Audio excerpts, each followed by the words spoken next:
Ringside Collectibles fans, WrestlingFigures.com fans, and Wrestling Figs members, welcome. We're here for the San Diego Comic-Con 2020 Q&A session with Mattel. Remote, of course, but we have Steve Ozer and Bill Miekina on the line to talk to us about some of the amazing reveals that we've seen and what's coming up in the future, answering your questions directly. Join us right now. Everybody at home on the Ringside Collectibles social channels, that's at Ringside C. We collect questions from everyone. We also collect questions from folks on the Wrestling Figs forums. That's WrestlingFigs.com. And I'll just go ahead and run through, and you guys let me know what you think, okay? Yeah, go ahead, shoot. Great. So first up, will we ever get NXT UK figures? So I feel like we've seen a few of them, definitely, like folks like Pete Dunne, for example, but maybe a little bit deeper of a question. Could you ever see like maybe a subline dedicated to NXT UK or more of those folks in the main line? So, I'm going to be a little more transparent of why we've paused a little bit here. I want to make sure if we do this, that everyone in the UK has complete access to these figures, right? Like Pete Dunne came out and it was tough to find in the UK, and I don't want to repeat that. So we're working hard, to make sure when we do this, it's done right and there's full availability for our collectors and fans in the UK. So it's top of mind for us. We want to make it happen and we're working hard on it. So stay tuned. Awesome. Sounds good. Keeping it with NXT, do you feel like we can expect more NXT women superstars in the future lines? I think they're all over our future lineups we showed yesterday. I mean, Tegan Knox, Dakota Kai, Mia Yim, Io Shirai, Candice LeRae. Yeah, obviously, based off of what we showed at the panel. Yeah, they're definitely in there. So we're getting pretty close in number to Elite Series 100. Which is kind of a crazy thought. Yes. This is maybe thinking a little far ahead, but are you going to do anything special there? What do you think? Oh, yeah. You saw what we did with Basic Series 100. Special packaging at the very least, right? But, figure-wise, we have to do something really cool to celebrate Basic Series 100. Yeah, there's going to be 100 figures in the assortment. 100 figures for 100 waves, right? That would be something. Yeah. And then I'm gonna drop dead at my desk. No, what you're gonna then do is be like Bart Simpson and then go grab 100 tacos for $100 to celebrate in the same way. Probably something stupid like that. Yeah. Money well spent. Excellent. So we've seen a lot of legends and flashbacks revealed. Many of them are store exclusives. Do you feel like it's a possibility that we could see more legends or flashbacks that would not be store exclusives in the main line? Or do you feel like that's like kind of the fit for them at the moment and how it's going to continue? So exclusives. I have a lot of interactions with people about exclusives. I collect a lot of lines, and exclusives are just the way of the world right now, right? We have two huge main retailers in Walmart and Target. Both of them, want exclusives, and rightfully so. And exclusives help the business overall, right? Exclusives make sure that the mainline elites and basics, et cetera, are super healthy as well. So, exclusives aren't going anywhere. They're here to stay. But as far as availability goes, we want to make sure that these exclusive figures are as easy to obtain for everyone as possible. So they're not going to go away, but we're taking a lot of steps to make sure that people can get their hands on them. Whether that's pre-sales on those major retailers' websites ahead of the release of the figure, like you saw this week during Comic-Con, or offering the collector's edition figures as an example, through partners like RingsideCollectibles.com. We hear you, and we want to make these as easy as possible to get, and we're going to continue to push to make it easier and easier. And I hope people have noticed improvements. Some of these have gone to 2 per case, like the Iconics and their Elite lines at 2 per case rather than 1 per case. Ringside Collectibles has had Classy Freddie Blassie. And we'll have future figures like Superstar Billy Graham. So, we have to do exclusives. You're going to see a variety of exclusives, whether that's Legends, NXT, etc. But hopefully these just get easier and easier to purchase. So just to clarify on that, I think it's great to hear that, by the way, and I definitely think more folks are getting their hands on those exclusives than they have been previously. But I think the question from this person in particular is, a lot of Legends, for example, and flashbacks have been slotted in that exclusive location, and so not necessarily fitting into like the main line. I know we've seen a few of them, but this person, from my understanding, is asking, is it possible that we would see more Legends in like the main line versus like in an exclusive slot? Yeah, the goal, like I said, towards the beginning of our combo, was to make these lineups as varied as possible and appealing to everyone as possible. And one of my, I won't call it a secret because whenever people ask me, I tell them, but it's to include, 2 anchor talents in an elite wave, hopefully an NXT talent, hopefully a legend, female figure, like really keep it balanced. So in a lot of the waves, you usually do see at least one legend represented outside of the exclusive slot. Sometimes it doesn't work out, for a variety of reasons. But that's the goal. When we go into doing these lineups, we want them to be very varied. And sometimes you even see more. Like you look at the SummerSlam Elite Wave, and there's multiple legends and flashbacks in that wave. So you're going to continue to see it. You're going to continue to see them sprinkled around all throughout mainline and exclusive lines. Awesome. Great to hear. Taking it back to the belts that we're working on, we did see the U.S. title revealed in the Goldberg and Bret Hart 2-pack. Somebody did ask, is it now a possibility to make the WCW U.S. title from the Nitro era that only had 2 side plates? This is different from what we just did?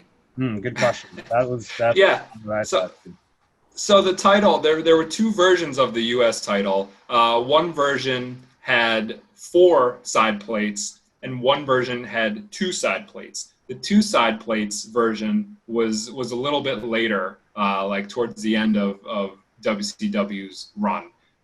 So we went with the classic design of the 4 plates. Doesn't mean another version can't come out in the future, not necessarily. But I would say like be patient. It may be a little while, and we can look into it. But that front plate is really what's going to be most visible, and if you put that on your figures or throw it over their shoulder, that's what's so iconic about the title. And we finally got that out, and that's exciting. So we'll see what we can do. I can't promise anything.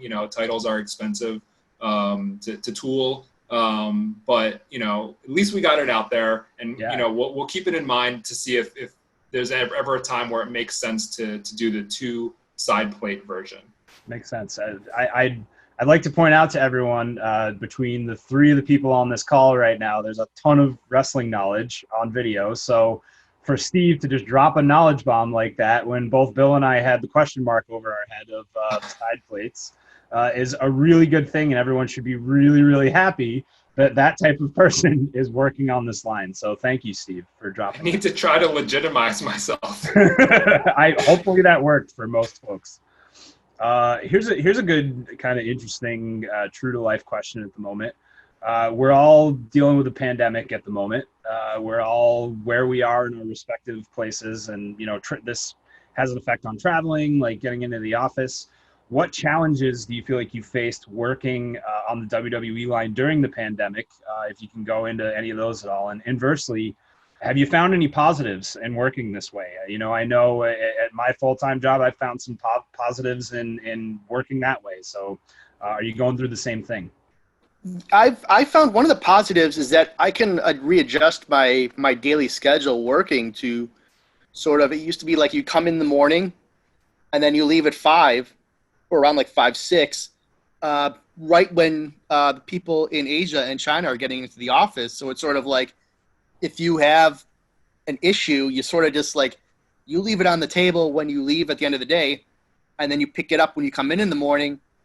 And then there's sort of like when they're leaving, and then it's just like there's gaps between where, an issue can sit for like 12 hours, without sort of a resolution. Whereas now I sort of split my day up where I'll work real intensely in the morning. And then when I take my break for lunch, I sort of, maybe the lunch break is a little extended. And then, at 4 o'clock, you work really hard for the rest, for the evening. And when you go back in at 4 o'clock, your work overlaps with our partners overseas. They're on the clock, so you can work out issues in real time.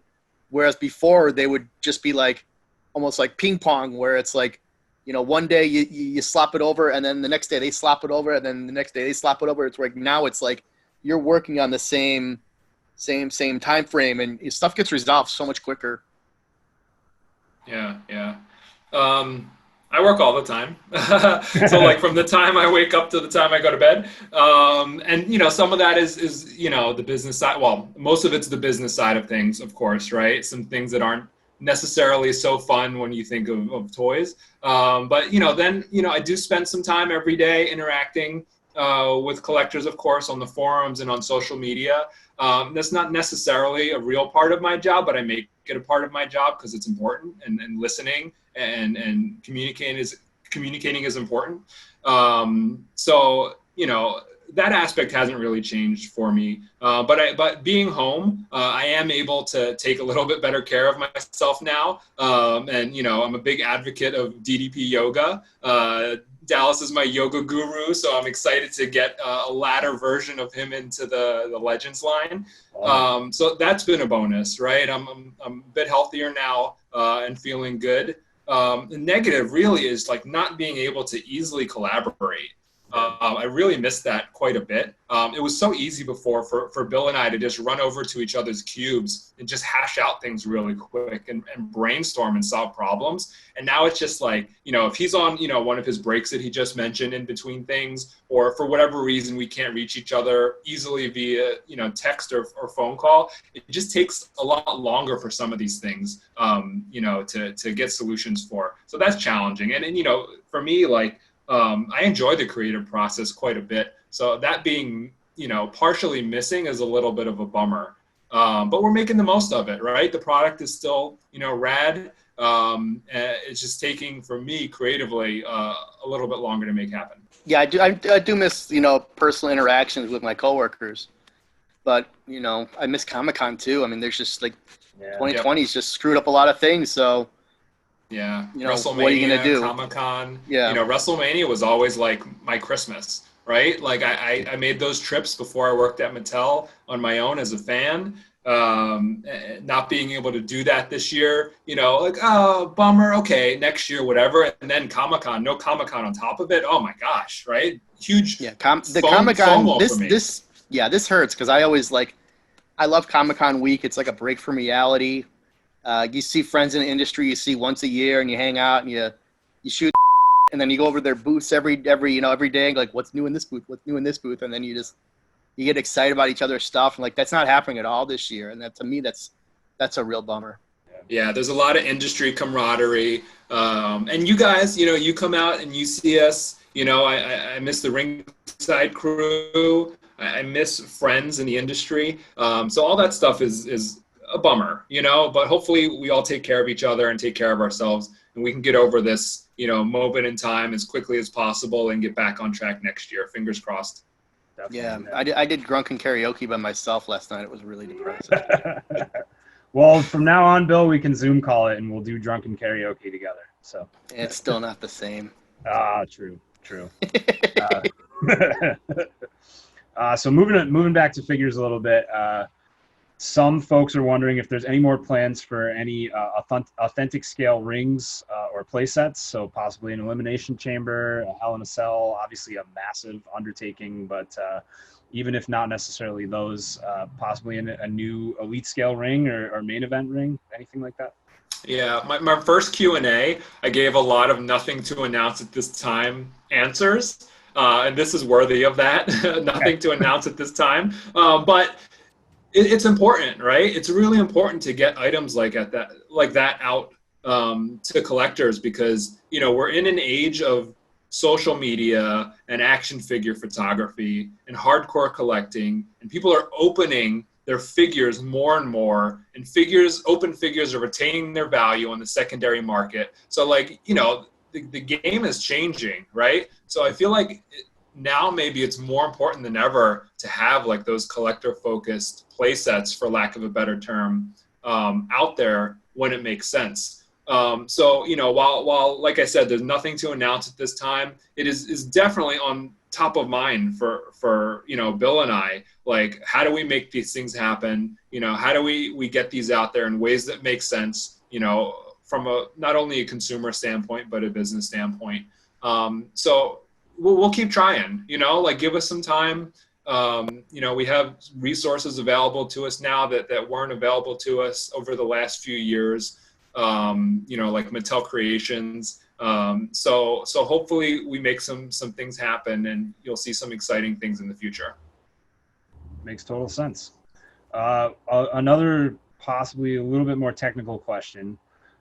Some folks are wondering, is there any reason as to why some figures don't? What's your decision-making process in open hands? Some folks are referencing Jeff Hardy and Randy Orton not having open hands, and some having them. It's going to be hard for us to get exact at this moment, but maybe a good idea is if you could give a little bit of insight into your hand selecting process. This is a heck of a question. Yeah, I never thought I would be asked about hand selecting process. That probably falls on me because I'm the one selecting the hands. I just think, like, what are the most appropriate hands for the figure? I want every figure to have a set of grip hands to hold accessories, and then I'm trying to think of like trademark poses or moments on content, or even like trademark press photos where someone's doing something very distinct and memorable with their hands. If you want to recreate that, with your figures, like which are the best hands to include? Obviously, for someone like Randy Orton, I'd rather include his hands, like again, you can't really see this very well on the Zoom, I guess, but his trademark pose hands for his pose, rather than maybe a set of open palm hands or even punch hands.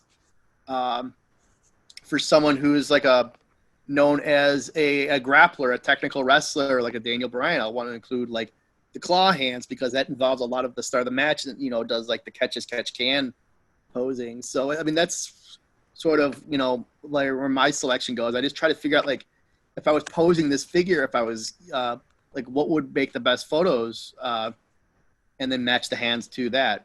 Yeah, and some are easy, right? Like we gave a sneak peek of this last year at Comic-Con. It didn't come to fruition, but you know who that goes to. Like, that has to come with Ric Flair, Mm-hmm. So yeah, some are no-brainers, and some are obviously a little more challenging when they may not have signature hand poses. Moving beyond, let me name a couple of names here, and if you guys think it's a possibility that they're coming, maybe blink or just speak out if you like. But I'm not moving on any of these. That's okay. My gimmick. Read them all out and I'll react. How about that? All right, let's see what we got here. DX Rick Rude. Going. Just rattle them all off. Going. Okay, DX Rick Rude. Why don't you just read the list off, and then we'll tell yes or no if one of those selections might be possible. Okay. I feel that way we answer the question, but we keep some of our secrets. Okay. People would come after me if we do that before they come after you, I think. That's right. They'll come after me. That's for sure. Oh, I'm afraid they'll come after all of us, and that's not really what I wanted, but that's okay. It's DX Rick Rude was the starting point. New Vader, possibly. Ministry of Darkness, we're talking about Gangrel is a name that keeps getting referenced. We just saw the Viscera come out, so Midian, the Acolytes, but the Acolytes version as opposed to the APA version. Man, there's so many names here.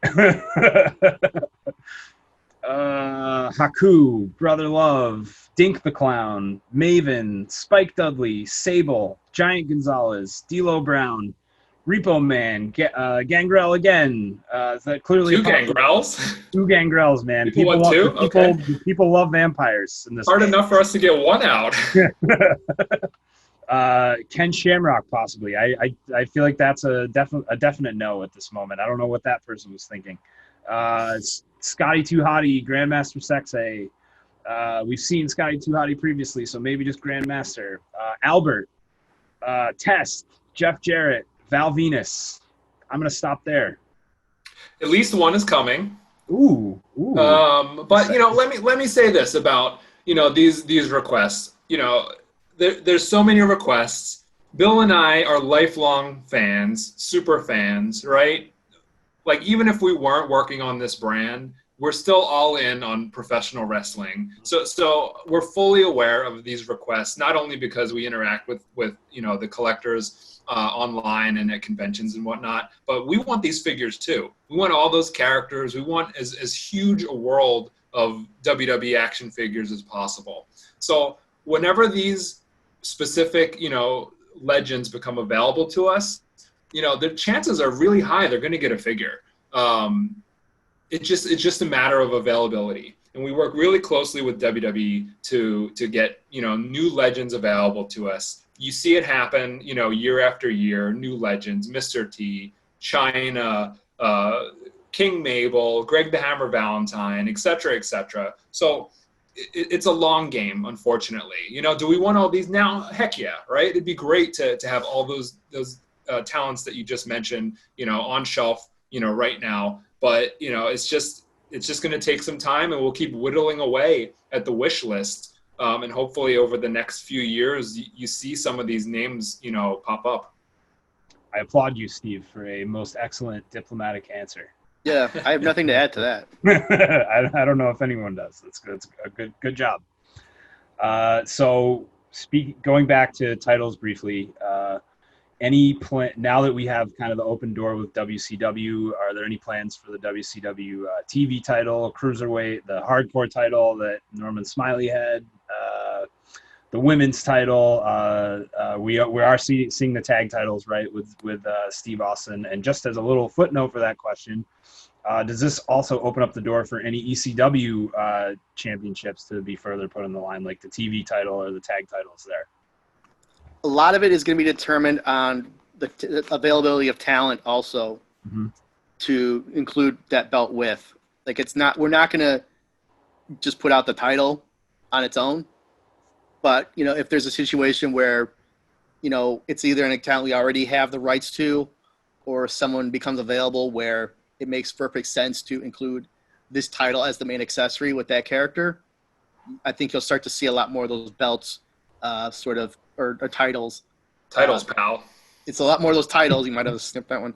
A lot more of those titles enter the line. Like, we obviously are aware of the demand for it. It's just trying to figure out, like, what's the best way to get this in the most meaningful, statement possible. Totally. Yeah. It comes down to talent, right? If we can make a figure offering make sense with the title, and the title is obviously available to us, we're going to get it out there. And, like I said, it seems like next year is the year of the titles, and we do have more surprises in store for everybody. Excellent.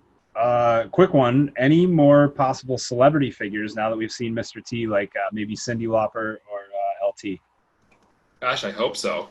That's a nice connection to the Gronk question from earlier, right? Yeah. Like, all these things help each other, right? So the hope is over time, and the Legends request question, right? All this ties together. They all help each other. Hopefully over time we can make these things happen. T seemed like an impossibility at one point, and it became a reality. So who knows what the future holds? So, I'm hopeful. I know Bill and I want, those names probably that you just mentioned, as well as some others. Yeah, I'm just going to throw up this Mr. T again. Just like, I love these boxing gloves. Like, I love them. And there's been some boxers that have had some roles in WWE that, from a personal standpoint, I wouldn't mind making figures of.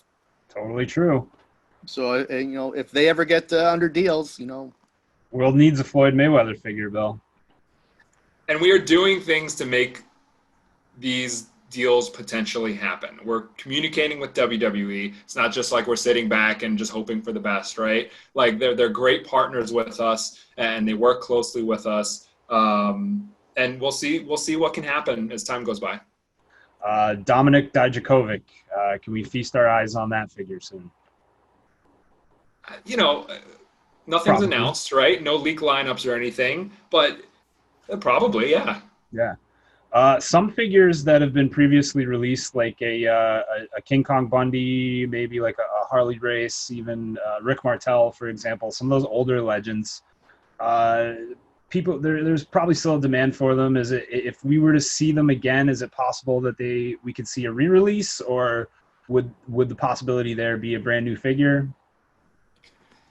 It's all determined by, like WWE Legends deals aren't, in perpetuity. They do expire. And, some people that were under contract at certain points, are not anymore. And it's not that we don't want them. We don't want them back under the umbrella, so to speak. It's just at the moment they're not. But, there's obviously like Rick Martel, just as an example. I'd love to get another crack to do a Rick Martel. Yeah. Even another model version with a different hairstyle and maybe a different set of modeling accessories. Sure. Harley Race. The beret version.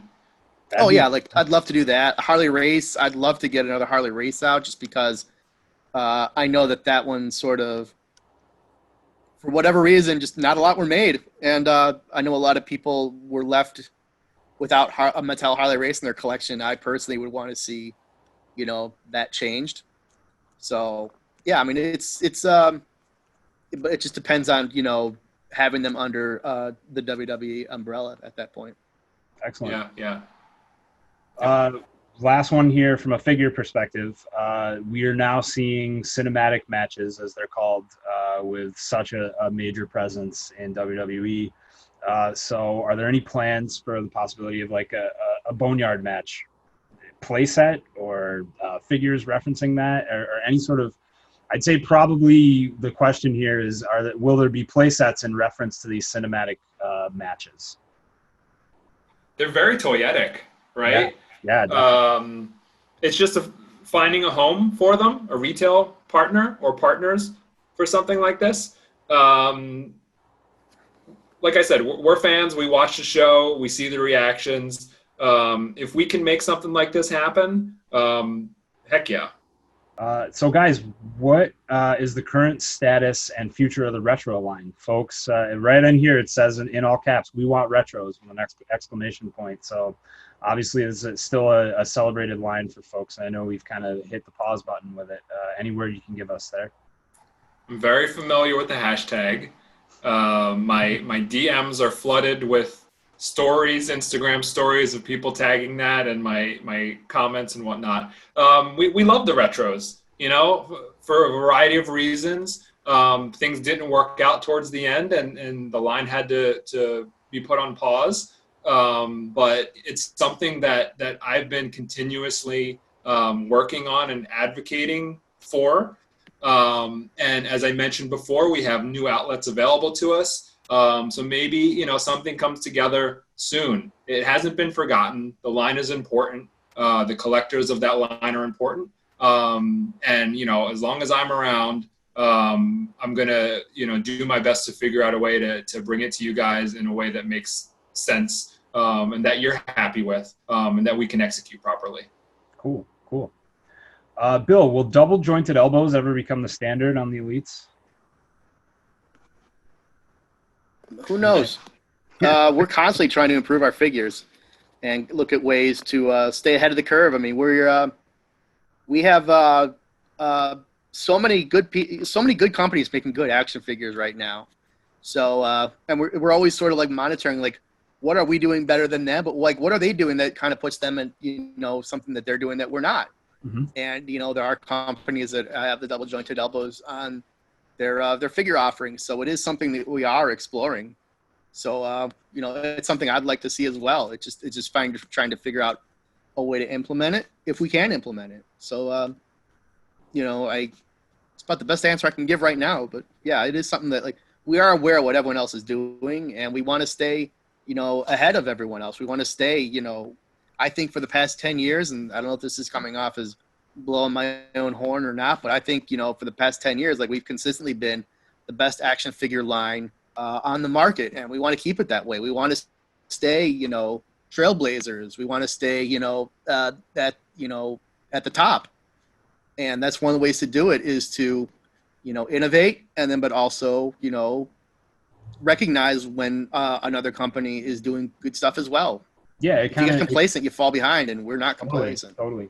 Competition's healthy for everyone in a way, and absolutely, that certainly helps. And it's friendly competition too. I mean, I'm lucky that like I'm friends with a lot of people that other people in the industry that work on the stuff that I collect. I mean, it's great, and it's believe me, it's all friendly competition. We all want to make the best stuff possible for the people that are purchasing our products. When will we see the classic championship belts, like the Winged Eagle and the IC title and the classic tags?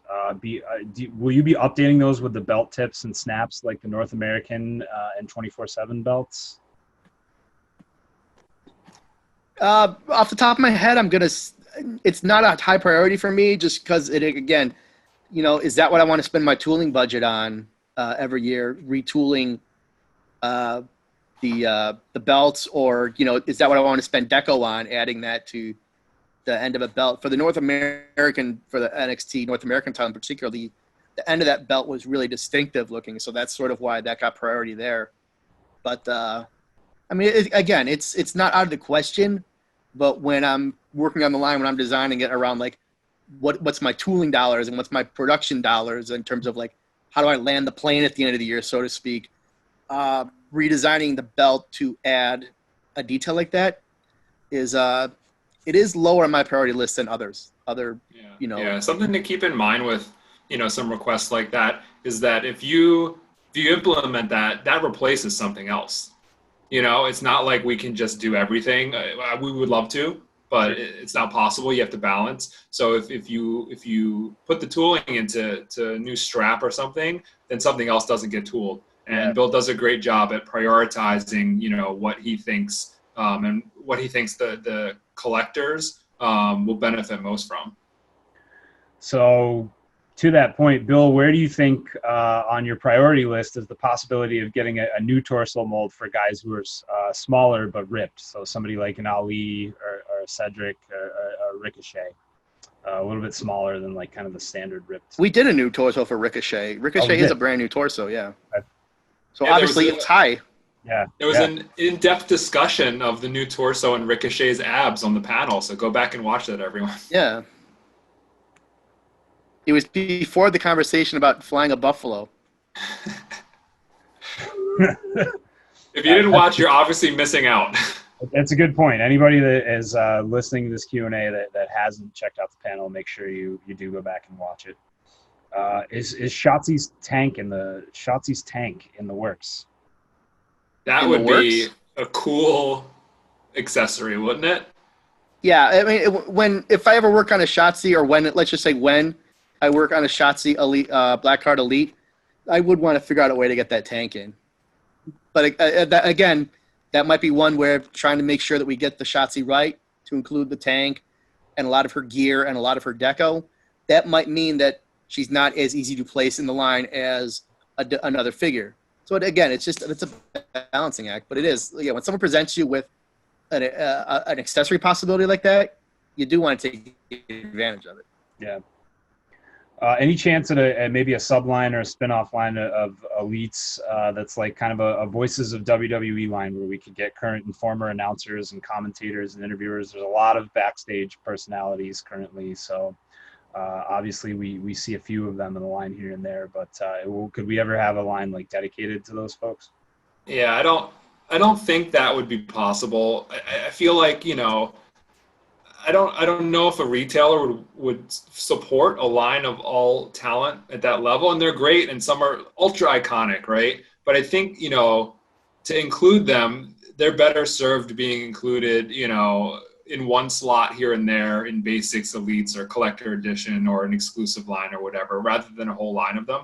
And another thing is a lot of those talents are just simply not available. They're employees of WWE. They're not talent with merch deals like the WWE superstars are.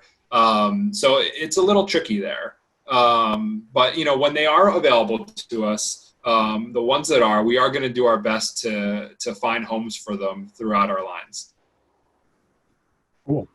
I have some names I missed from before, so think fast. Terry Runnels, Molly Holly, Jacqueline, Ivory, Tori Wilson, and Luna Vachon. Once again, you're going to get at least one of them. Ooh, so that's maybe more. Nice. There. So everybody go ahead and hyper-analyze that and see if you can figure out who it's going to be.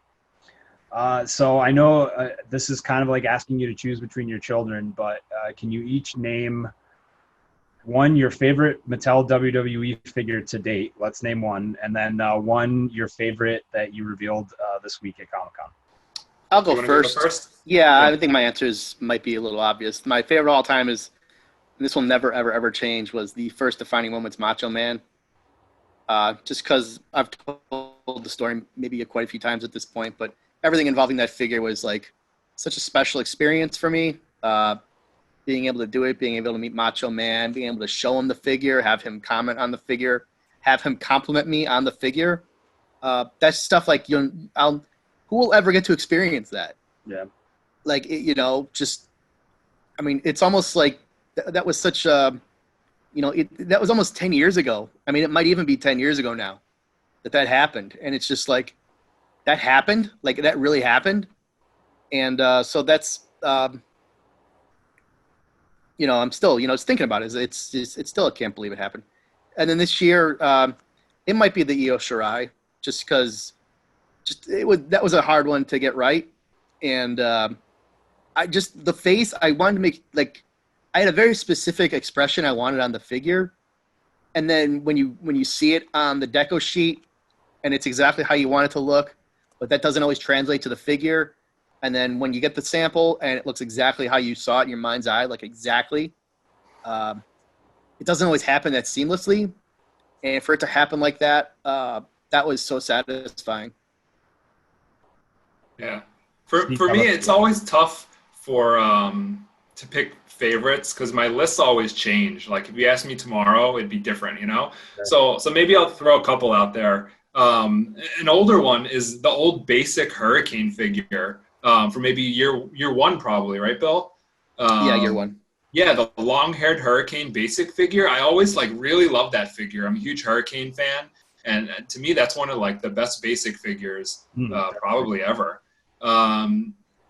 More recently, and for sentimental reasons, getting China into the line. So that first China figure was super special to get out. And I remember, recently getting the actual figure finally in hand, the final version of it. And, just, feeling overwhelmed because it was hard work to make it happen. And she's so deserving of it. So, that was super exciting.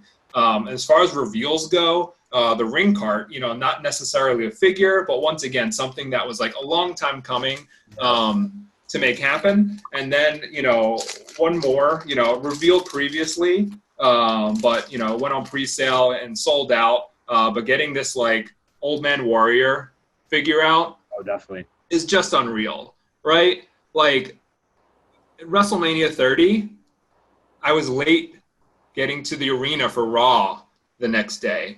I got held up, and I literally sat in my seat as the Warriors music hit. And then, everything went down afterwards, and I was like, oh my God, I'm so lucky, how things worked out for me personally. Obviously, tragedy, but really celebrating, the character of Ultimate Warrior in this special way is ultra meaningful to me. Definitely. Can I point out one more this year that I think is quite an amazing figure that I'm also very happy with? Sure. And I know for sure that the subject of the figure is also happy with, because he posted on his Instagram, but it's it's Xavier Woods with the up, down, down title. And Francesca 2, I believe. It might be 3. I might be wrong, but I know it's definitely at least a sequel. And then the greatest detail, and I'm thinking you can hear me popping it on, the alternate head with the cornrows. This is one of those things I'm so glad I was able to execute this. And then again, when you see the sculpt for the first time and it's perfect, and then when you see the deco for the first time and it's perfect, and then when you see it on the figure, and then to actually have Xavier point out on social media like how great the figure is, and it's like, yeah, it is a great figure. I'm so happy that like I played a part in making that happen. So I think those two figures are probably my favorite reveals of the weekend. Very cool. Very cool. Great choices. Great to show. Definitely great to see. And happy to hear you guys are satisfied with them. So a couple more here. Will collector's edition figures continue to be made available on Ringside? That's the hope. Undertaker will not be, because there's separate special plans for him. But yeah, we hope to continue to make these as easy as possible for collectors to get their hands on, and that includes making them available through Ringside Collectibles. Now that we have Hogan back in the line, any chance of a Mega Powers Elite 2-pack?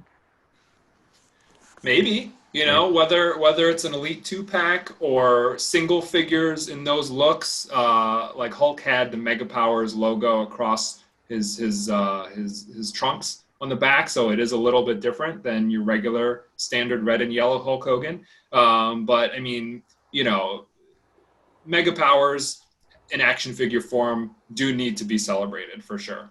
Yeah, that does seem like a pretty logical team up. Cool. And Macho Man's robe would be insane looking and expensive. Pricey, but that's okay. We go all out on this line, right? Yeah. So, Steve, we know that you're kind of a fixture in wrestling figs at the moment on the message board. So this question is for Bill. Bill, do you ever feel like you'll return to wrestling figs from your sabbatical? Because we'd love to have you back. Who knows? I like Steve sort of taking my place. I don't know. I'm just sort of like I don't know.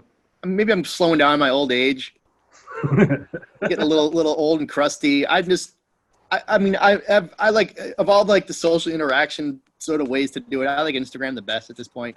Sure. So I might just. Yeah, you're pretty responsive on there, right? So, yeah, I mean, if you want to get a hold of me there, that's probably the best place to do it. Understandable, man. Nobody's pressuring you, but at the same time, if you came back, I'm sure everybody would love it. And I don't even know if I remember my password too, so I might have to talk to the admins there to just remember my sign-in information. I'm sure we'll be able to fix that for you. If not, okay, yeah, maybe I'll if you can email me my sign-in information back, I'll if not, we'll make you a new account and you can be a lurker for as long as you want until you decide to reveal yourself. That's what I should be. I should be an anonymous lurker, just like constantly like put over all my stuff. Yeah, just say how great everything is. Yeah, that's one way to do it.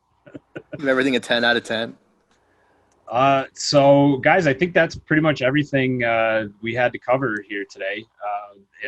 We've gone on a while, but it's been a great while. I can honestly say this is easily one of the most immersive discussions we've been able to have. So I think that's a positive of what's going on. And unfortunately, we're not in person in San Diego, but to be able to have a discussion to this level at this length and, kind of like a fireside chat, I know they call them.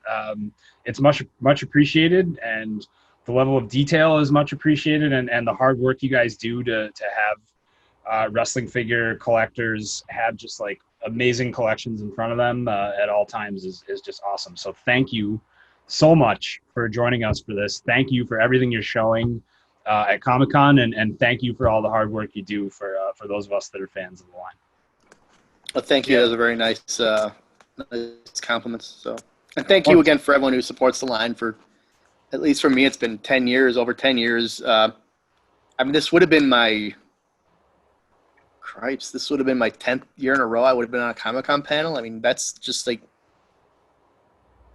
that. That's almost inconceivable. So yeah, and there's been people that have been buying this stuff since the beginning. I mean, Steve was buying stuff. He's been there from day one, and now he's on board. Help sort of shaping the future. So that's pretty cool. Got to be wild, huh, Steve? Yeah, I mean, it is pretty. It's pretty amazing. Like, I'm very lucky that I get to do what I do, and hopefully, people like what we do and keep supporting the line. And thank you for so far 10 phenomenal years. Yeah. Thanks for having us on here. I guess this is like our version of Table for Three, right? Yeah, I don't know how you're going to edit this down to 22 minutes, though. This is cut it a little bit. But it's been great. To Bill's point, I never take it for granted that, you know, I somehow finagled my way onto this team. I'm blessed for sure, and I'm so like proud to represent the collector community on the inside here, and make sure we're delivering, you know, what you guys want. I'll continue to do so, and you know, thank you for the support. And you know, I get kind words all the time. Thank you for that. It's very meaningful, and we're going to keep delivering for you guys. Great. Steve Ozer, Bill Miekina of Mattel, working on the WWE line. Guys, thanks again so much for joining us. You're watching Ringside Collectibles with coverage of Comic-Con 2020, what would have otherwise been San Diego Comic-Con, but we're still here. We had a great Q&A. Guys, thanks so much for taking the time. It's much appreciated, and looking forward to doing this in person when the time comes again. Yeah, we should try to do this in person at some point. Let's hope that happens next year. Hopefully sooner than later, right? Yeah, be safe, everybody.